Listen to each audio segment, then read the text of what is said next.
du Père et du Fils et du Saint-Esprit. Amen. Le Seigneur soit avec vous. Et avec votre esprit. Mes chers amis, soyez les bienvenus à cette Eucharistie. Aujourd'hui, le Seigneur, dans l'Évangile, nous interpelle à découvrir son amour. Cet amour qui a un caractère universel. Cet amour qui est le trésor auquel nous sommes interpellés à vendre tout ce que nous avons, à laisser tout ce que nous avons pour le suivre, pour gagner ce trésor, pour faire vie ce trésor dans nos vies. Préparons-nous à la célébration de ce saint mystère en reconnaissant humblement que nous sommes pécheurs.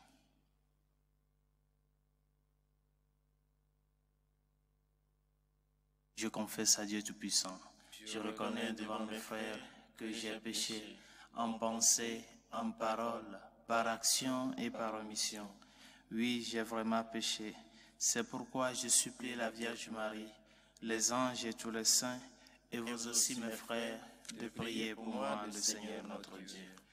Que Dieu Tout-Puissant nous fasse miséricorde, qu'il nous pardonne tous nos péchés et nous conduise à la vie éternelle. Amen. Seigneur, prends pitié. Seigneur, prends pitié. Ô Christ, prends pitié. Ô Christ, prends pitié. Seigneur, prends pitié. Seigneur, prends pitié. Gloire à Dieu au plus haut des cieux, et paix sur la terre aux hommes qu'il aime. Nous te louons, nous te bénissons, nous t'adorons, nous te glorifions, nous te rendons grâce pour ton immense gloire. Seigneur Dieu, Roi du ciel, Dieu le Père Tout-Puissant, Seigneur Fils unique Jésus-Christ, Seigneur Dieu, agneau de Dieu, le Fils du Père, toi qui enlèves le péché du monde, prends pitié de nous. Toi qui enlèves le péché du monde, reçois notre prière. Toi qui es assis à la droite du Père, prends pitié de nous. Car toi seul est saint, toi seul est Seigneur, toi seul est le Très-Haut, Jésus-Christ, avec le Saint-Esprit, dans la gloire de Dieu le Père. Amen. Prions le Seigneur.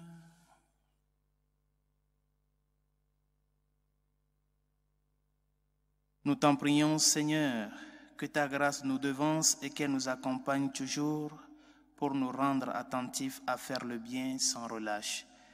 Par Jésus le Christ, notre Seigneur et notre Dieu, qui vit et règne avec toi le Saint-Esprit, maintenant et pour les siècles des siècles. Amen. Première lecture. Lecture du livre de la sagesse. J'ai prié et le discernement m'a été donné. J'ai supplié et l'esprit de la sagesse est venu en moi. Je l'ai préférée au trône et au sceptre. À côté d'elle, j'ai tenu pour rien la richesse.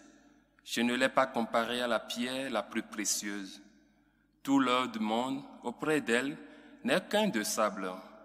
Et en face d'elle, l'argent sera regardé comme de la boue. Plus que la santé et la beauté, je l'ai aimée.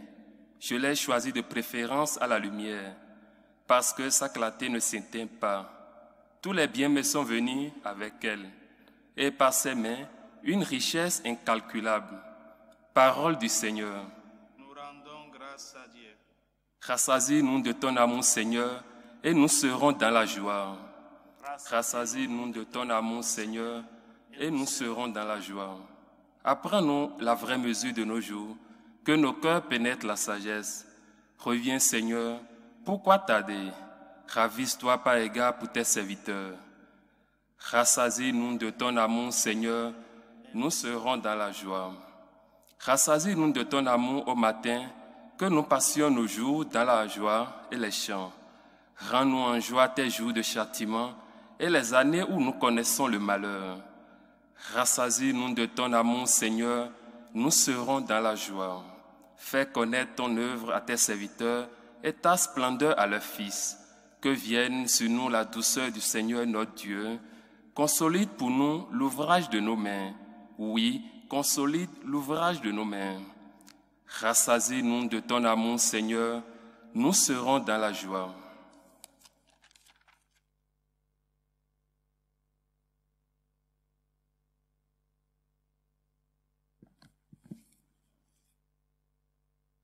Lecture de la lettre aux Hébreux.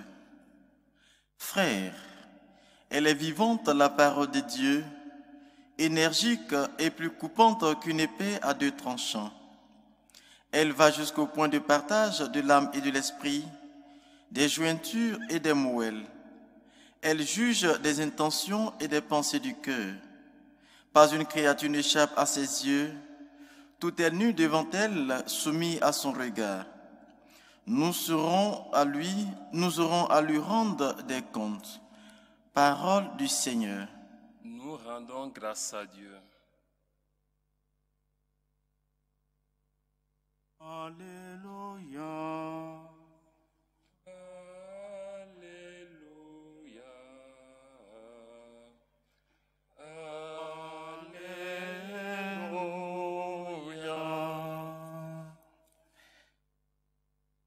Le Seigneur soit avec vous. Et avec votre esprit.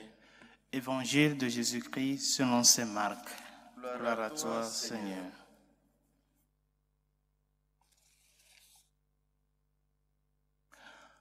En ce temps-là, Jésus se mettait en route quand un homme accourut et tomba à ses genoux, lui demanda: Bon maître, que dois-je faire pour avoir la vie éternelle en héritage?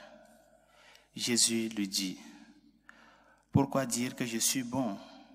Personne n'est bon sinon Dieu seul. Tu connais les commandements. Ne commets pas de meurtre, ne commets pas d'adultère, ne commets pas de vol, ne porte pas de faux témoignages, ne fais de tort à personne, honore ton père et ta mère. L'homme répondit: Maître, tout cela je l'ai observé depuis ma jeunesse. Jésus posa son regard sur lui et il l'aima.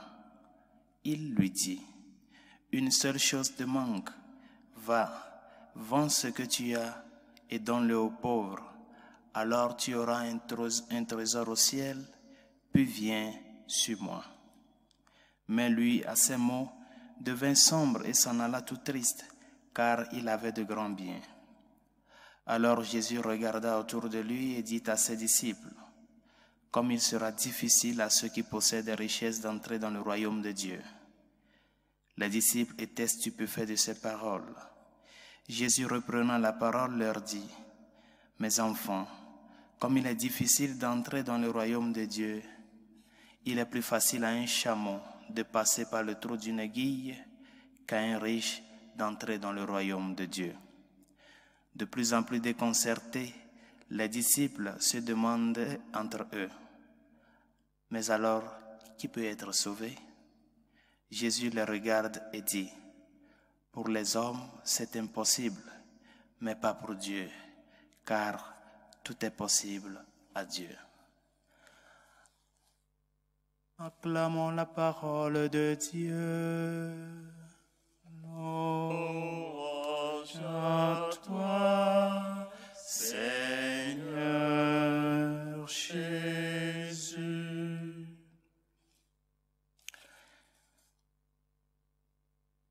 Il y a deux grands groupes de personnes qui ont l'habitude de s'approcher de Jésus. Quand nous recourons un peu l'évangile, les écrits évangéliques, c'est ce qui se décèle, qu'il y a deux grands groupes de personnes qui s'approchent souvent à Jésus avec des questions. Il y a un premier groupe de personnes qui s'approchent avec leurs questions pour apprendre de Jésus, pour qu'il les aide à avoir la lumière sur les inquiétudes. Et il y a un autre groupe qui s'approche pour le mettre à l'épreuve. Toujours est-il que ces deux groupes toujours ne vont pas dans la même ligne, parce que celui qui cherche à apprendre a une inquiétude et veut que le Seigneur puisse l'aider à pouvoir avoir plus d'éclaircissement par rapport à cela. Mais ceux qui s'approchent avec l'intention de le mettre à l'épreuve, c'est pour, entre guillemets, pour le dire ainsi, mettre en exergue leur connaissance et voir qui est Jésus et qu'est-ce qu'il peut dire par rapport à telle ou telle chose. L'une des grandes ruptures qui fait mal à notre société aujourd'hui, qui est la source d'une grande crise, est la rupture entre la foi et la morale. Séparer la foi de la morale, c'est comme dire que l'être humain est un ambivalent, un être ambivalent. Ici, je suis chrétien et de l'autre côté, je suis ce que je veux. Ma vie de chrétien s'arrête seulement dans les 4 murs de l'église. Et ma vie hors de l'église est une autre vie. C'est vraiment un mal qui gangrène notre société. Mieux dire, qui gangrène notre église. Parce que la vie chrétienne est une vie qui naît de l'église et qui se dirige vers la société. La rupture entre la foi et la morale est en train de semer beaucoup de germes et des germes de relativisme dans nos cœurs et dans notre vie. La foi est inséparable de la vie parce que la foi elle-même, elle est vie. C'est une expérience vitale qui naît de la rencontre avec le Christ. Cette rencontre qui favorise un croisement de regards, le regard d'amour du Christ et le regard de la soif du salut de l'homme. Quand ces deux regards se croisent, Jésus s'ouvre. Il ouvre sa source de miséricorde sur cette personne. L'être humain, comme le disent les anthropologues, est un homo viator qui est toujours en chemin. Nous sommes toujours en cheminement vers un horizon et nous avons cette sensation de que cet horizon est quelque chose qui est plus grand que nous. C'est ce que nous désirons. Le bonheur que l'homme désire, c'est quelque chose qui le dépasse, mais l'homme ne désire pas quelque chose qui est moins que lui. Toujours est-il que ce qu'il cherche, c'est quelque chose qui est plus grand que lui. C'est comme ça Dieu nous a créés. C'est un dessin ontologique que nous avons. Et la soif de la plénitude nous amène toujours à nous poser des questions. Que dois-je faire? Quel chemin prendre dans la vie? Qu'est-ce que je dois faire dans telle ou telle situation qui se présente? Parce que nous avons soif de la plénitude, de ce bonheur qui nous remplit et qui nous construit. La question que le jeune homme riche de l'évangile de ce jour pose à Jésus est une question d'une expérience d'ordre moral. Maître, que dois-je faire pour avoir en héritage la vie éternelle? Il s'est approché à Jésus parce qu'il y a quelque chose qu'il a attiré du Christ. Cette attraction. La vie du Christ l'a attiré. Il a vu que le Seigneur a quelque chose de nouveau qu'il peut apprendre de lui, qu'il peut l'enseigner. Cela voudrait dire que ce jeune homme était déjà dans le groupe des disciples. Il accompagnait le Christ depuis. Il a déjà vu les signes qu'il faisait, les miracles, les exorcismes, son enseignement. Par conséquent, tout cela lui a fait sauter le cœur pour pouvoir déchirer les limites, les frontières pour s'approcher du Christ. Cette rencontre qui va changer une vie, cette rencontre qui va faire fleurir une nouvelle créature. Le jeune homme riche pose la question à Jésus: que dois-je faire pour gagner en héritage la vie éternelle? La réponse de Jésus est une autre question. Pourquoi m'appelles-tu bon? Personne n'est bon, seul Dieu est le bien. C'est pour cela, nous qui avons eu en héritage la foi, nous qui avons eu cette grâce de pouvoir nous rencontrer avec le Seigneur, nous devons nous reposer la question. Est-ce que je suis en train de vivre pleinement cette rencontre unique et personnelle qui s'est produite dans ma vie? André Frossard, un grand athée, périodiste français, un journaliste, raconte son histoire de conversion dans un petit livre intitulé « Dieu existe, je l'ai rencontré ». André Frossard a eu à vivre le fait de la conversion à travers un petit fait historique. Il est ami avec un chrétien. Et tous les jours, son ami venait chez lui, il parlait du travail, de la famille et tout cela. André Frossard ne s'intéressait pas à la question de la foi en Dieu, non, parce qu'il est un athée. Un jour, son ami était encore venu chez lui. Et puis, à la fin de leur conversation, il voulait escorter son ami.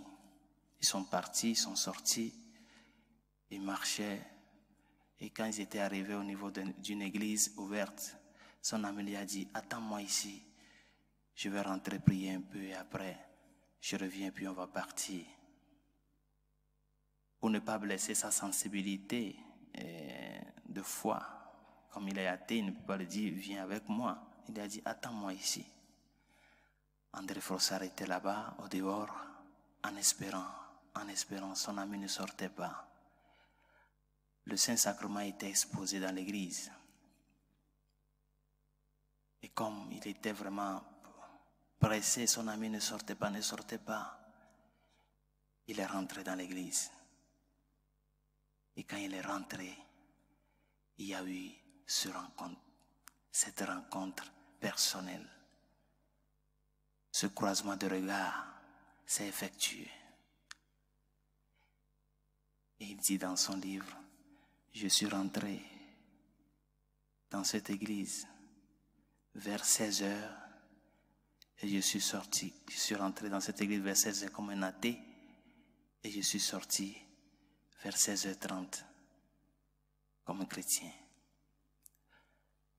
C'est ça la rencontre qui s'effectue avec le Christ. Cette rencontre, toi et moi, nous l'avons vécue. Nous l'avons vécu et nous continuons par le vivre dans chaque Eucharistie, dans les événements de la vie qui nous entourent. Le Seigneur nous vient toujours au secours. Il se fait ce compagnon de route comme il l'a fait avec les disciples d'Emmaüs. Et c'est à nous de valoriser cette rencontre, de la faire vie, de la faire chair. Le jeune homme riche avait vraiment soif du salut, mais il n'était pas disposé à pouvoir faire le pas nécessaire pour embrasser la croix, pour embrasser le chemin qui mène à la vie. C'est pour cela qu'il est très important pour nous de savoir que la foi et la morale doivent aller de pair. Ce que nous vivons dans le contexte de notre vie de foi, ce que nous professons et nous confessons, nous devons le témoigner avec notre vie.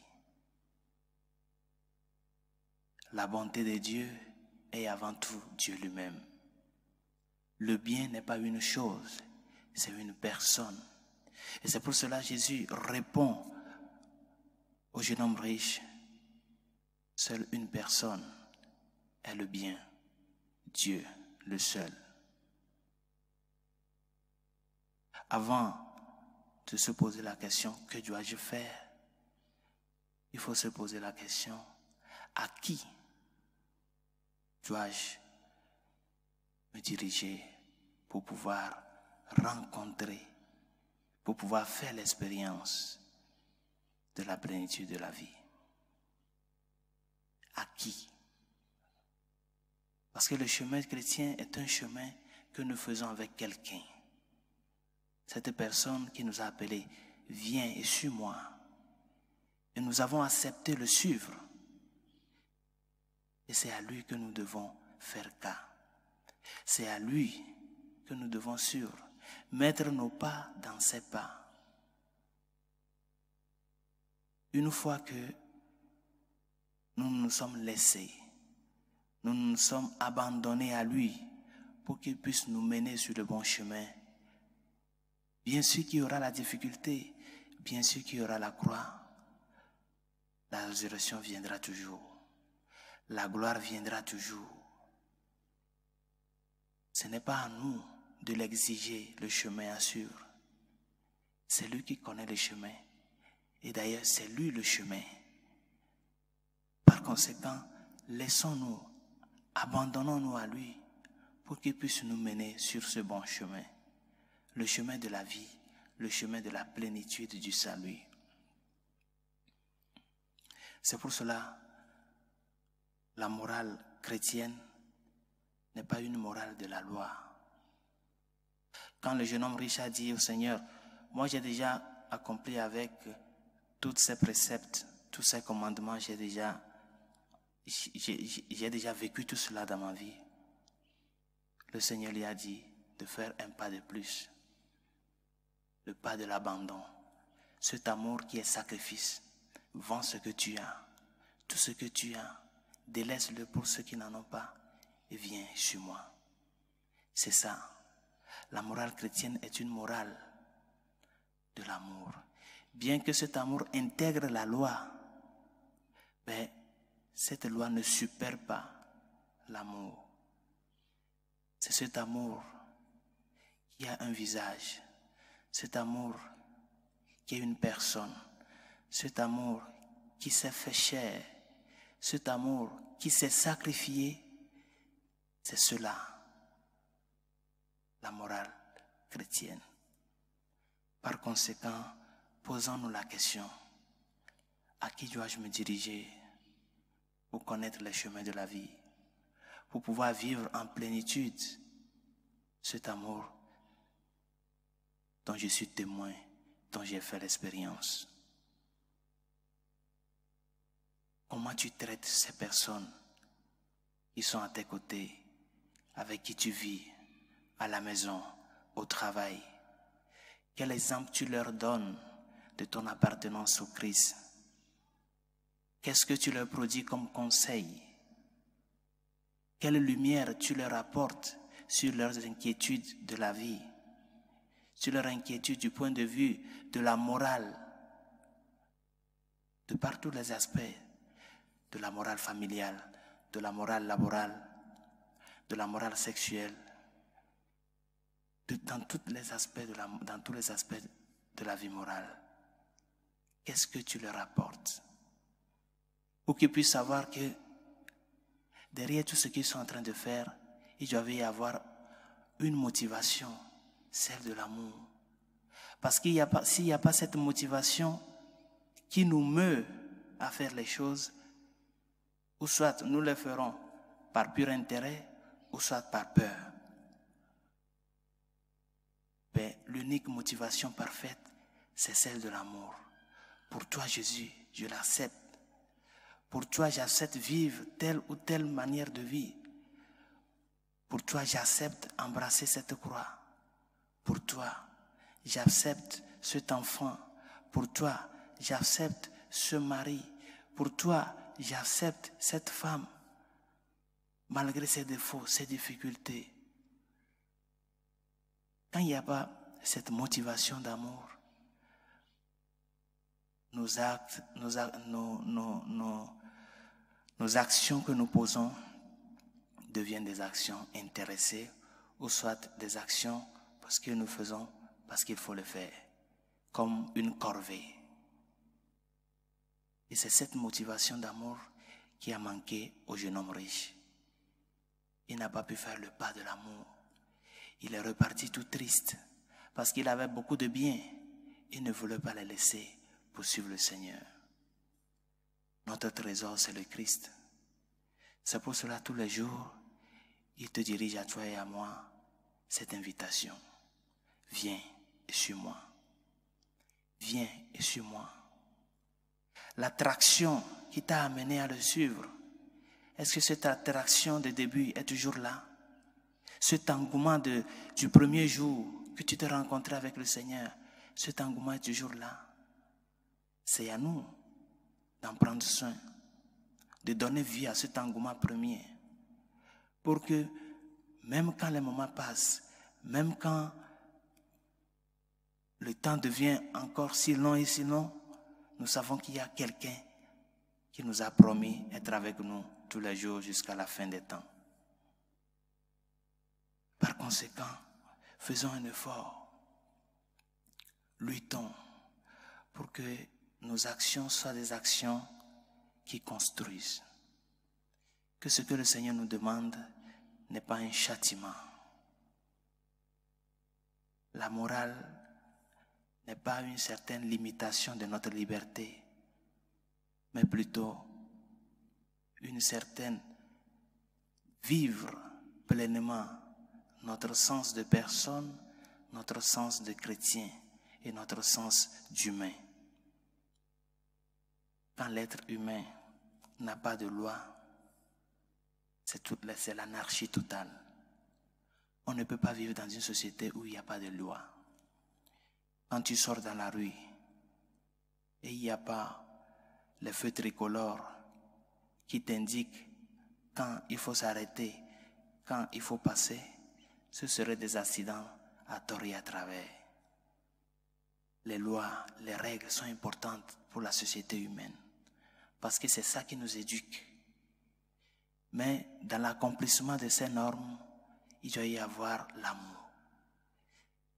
Non pas faire la chose parce qu'il faut le faire, mais faire accomplir avec ses préceptes pour le bien de l'autre, pour le bien de celui qui passe à mes côtés, pour la construction de la société sur des normes justes et équitables.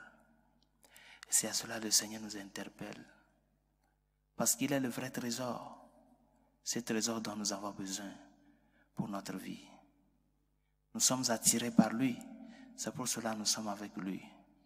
Que cet attrait nous aide à toujours construire notre relation, à toujours donner vie à cette relation avec lui et avec nos frères, de par l'abandon, de par le sacrifice, de par la recherche du bien pour les autres. Oui, l'amour est pour tous. Le Seigneur n'est pas venu mourir pour certains. Il a livré son corps, il a versé son sang pour toute l'humanité. Il l'a fait une fois pour de bon.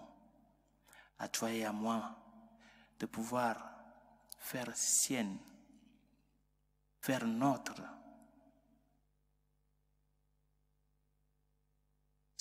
cette œuvre rédemptive du Christ et la faire fleurir dans notre vie pour sa plus grande gloire et le salut de nos frères.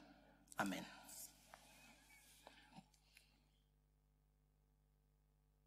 Professons tous ensemble notre foi. Je crois en un seul Dieu, le Père Tout-Puissant, Créateur du ciel et de la terre, de l'univers visible et invisible. Je crois en un seul Seigneur, Jésus-Christ, Fils unique de Dieu, né du Père avant tous les siècles. Il est Dieu, né de Dieu, lumière, né de la lumière, vrai Dieu, né du vrai Dieu, engendré, non pas créé, de même nature que le Père, et par lui tout a été fait. Pour nous les hommes et pour notre salut, il descendit du ciel. Par l'Esprit Saint, il a pris chair de la Vierge Marie et s'est fait homme. Crucifié pour nous sous Ponce Pilate, Il souffrit sa passion et fut mis au tombeau. Il ressuscita le troisième jour, conformément aux Écritures, et il monta au ciel. Il est assis à la droite du Père. Il reviendra dans la gloire pour juger les vivants et les morts, et son règne n'aura pas de fin. Je crois en l'Esprit Saint, qui est Seigneur et qui donne la vie. Il possède du Père et du Fils. Avec le Père et le Fils, il reçoit même adoration et même gloire. Il a parlé par les prophètes. Je crois en l'Église, une, sainte, catholique et apostolique. Je reconnais un seul baptême pour le pardon des péchés. J'attends la résurrection des morts et la vie du monde à venir. Amen. Plaidons la cause du genre humain auprès de la miséricorde divine en suppliant humblement le Seigneur. Pour les pasteurs de l'Église, afin qu'ils gardent un esprit missionnaire, supplions le Seigneur. Seigneur, écoute-nous. Seigneur, exauce-nous. Pour ceux qui ont la charge de gouverner, afin que Dieu les assiste de son Esprit Saint, Seigneur, écoute-nous. Seigneur, exauce-nous. Pour les pères et mères de famille, afin qu'ils soient toujours encouragés et aidés dans leurs tâches et leurs soucis, Seigneur, écoute-nous. Seigneur, exauce-nous. Pour ceux qui souffrent dans leur corps, afin que Dieu leur donne la patience dans l'épreuve, Seigneur, écoute-nous. Seigneur, exauce-nous. Pour ceux qui souffrent dans leur cœur, afin qu'ils gardent l'assurance que Dieu les aime, Seigneur, écoute-nous. Seigneur, exauce-nous. Pour nous tous qui allons partager le repas du Seigneur, afin qu'il nous rassemble un jour à la table de son royaume, Seigneur, écoute-nous. Seigneur, exauce-nous. Dieu éternel et Tout-Puissant, écoute les supplications que nous te dirigeons avec foi et espérance, toi qui vis et règnes pour les siècles des siècles. Amen.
Tu es béni, Dieu de l'univers, toi qui nous donnes ce pain, fruit de la terre et du travail des hommes. Nous te le présentons, il deviendra le pain de la vie. Béni soit Dieu maintenant et toujours. Tu es béni, Dieu de l'univers, toi qui nous donnes ce vin, fruit de la vigne et du travail des hommes. Nous te le présentons, il deviendra le vin du royaume éternel. Béni soit Dieu maintenant et toujours.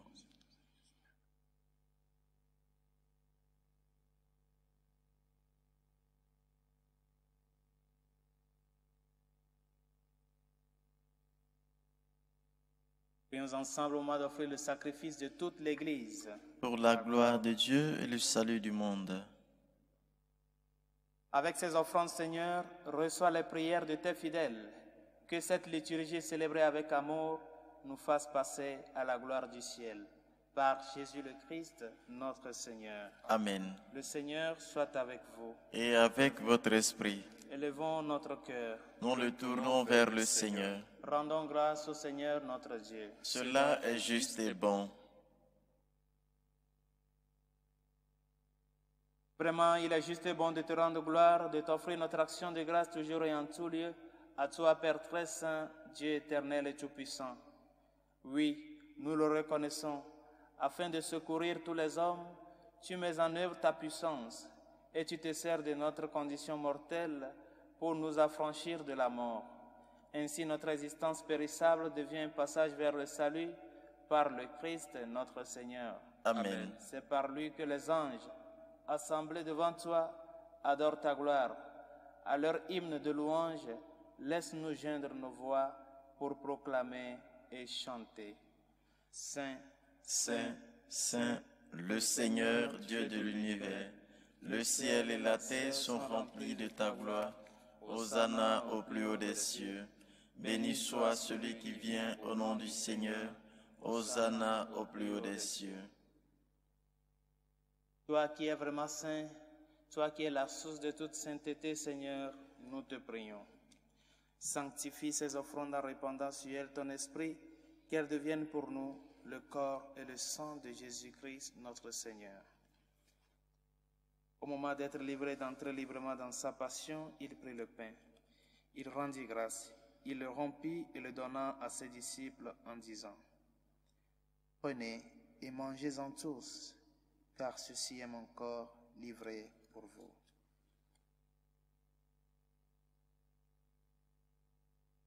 Mon Seigneur et mon Dieu,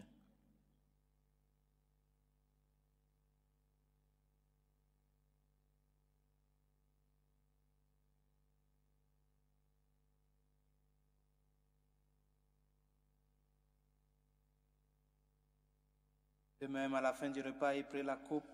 De nouveau, il rendit grâce et la donna à ses disciples en disant : « Prenez et buvez-en tous, car ceci est la coupe de mon sang, le sang de l'alliance nouvelle et éternelle, qui sera versé pour vous et pour la multitude en rémission des péchés.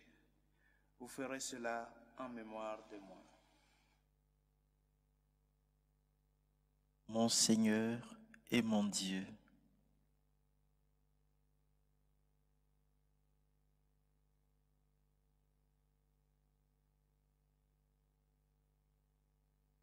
C'est grand le mystère de la foi. Nous proclamons ta mort, Seigneur Jésus.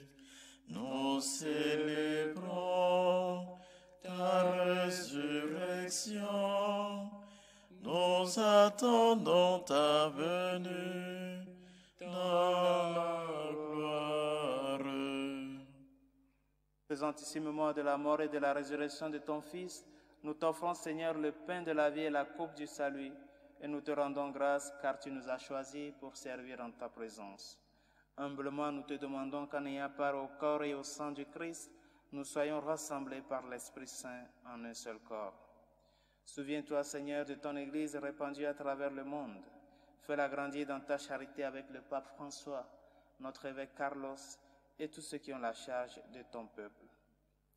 Souviens-toi aussi de nos frères qui se sont endormis dans l'espérance de la résurrection, de nos familiers et amis défunts, et de tous les hommes qui ont quitté cette vie. Reçois-les dans ta lumière auprès de toi. Sur nous tous, enfin, nous implorons ta bonté. Permets qu'avec la Vierge Marie, la bienheureuse Mère de Dieu, avec Saint Joseph, son très chaste époux, avec les apôtres et les saints de tous les temps qui ont vécu dans ton amitié, nous ayons part à la vie éternelle et que nous chantions ta louange par Jésus-Christ, ton Fils bien-aimé.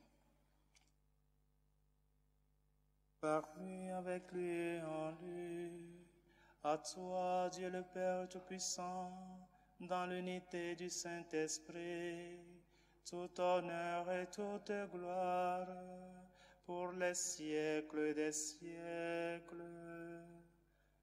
Amen. Unis dans le même esprit, nous pouvons dire avec confiance la prière que nous avons reçue du Sauveur.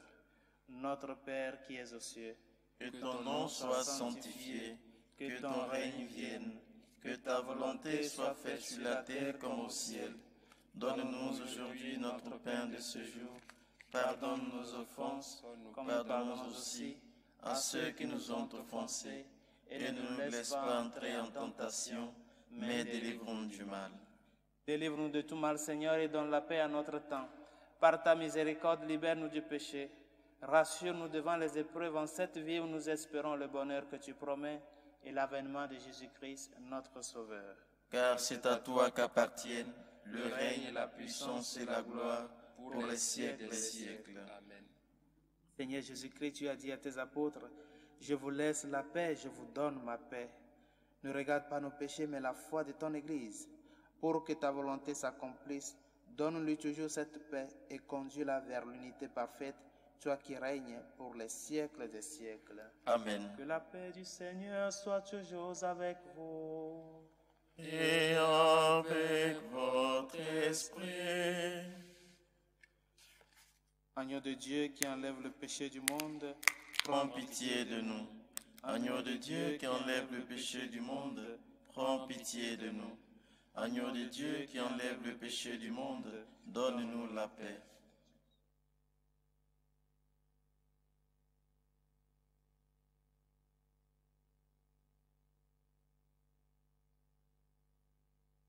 Heureux les invités au repas du Seigneur.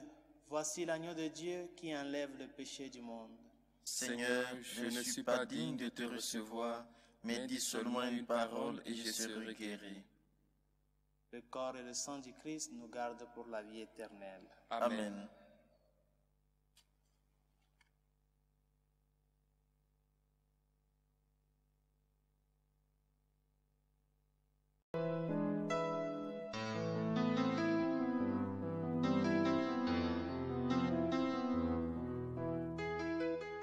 Communion spirituelle.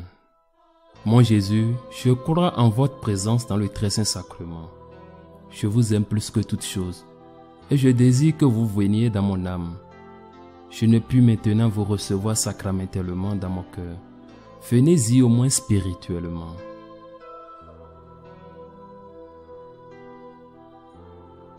Je vous embrasse comme si vous étiez déjà venu, et je m'unis à vous tout entier. Ne permettez pas que j'aie jamais le malheur de me séparer de vous. Amen.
Dieu souverain, nous te le demandons humblement. Rends-nous participants de la nature divine, puisque tu nous as fait communier au corps et au sang du Christ, lui qui vit et règne avec toi, le Saint-Esprit, maintenant et pour les siècles des siècles. Amen. Le Seigneur soit avec vous. Et avec votre esprit. Que Dieu Tout-Puissant vous bénisse, le Père, le Fils et le Saint-Esprit. Amen. Allez dans la paix du Christ. Nous rendons grâce à Dieu. Salut aux reines, Mère de miséricorde, notre vie, notre douceur, notre espérance salue. Enfants de l'exilé, nous crions vers vous. Vers vous nous soupirons, gémissant et pleurant dans cette vallée de larmes. Ô vous notre avocate, tournez vers nous vos regards miséricordieux, et après cet exil, montrez-nous Jésus, le fruit béni de vos entrailles. Ô clémence, ô miséricordieuse, ô douce Vierge Marie, priez pour nous, Sainte Mère de Dieu, afin que nous soyons dignes des promesses du Christ.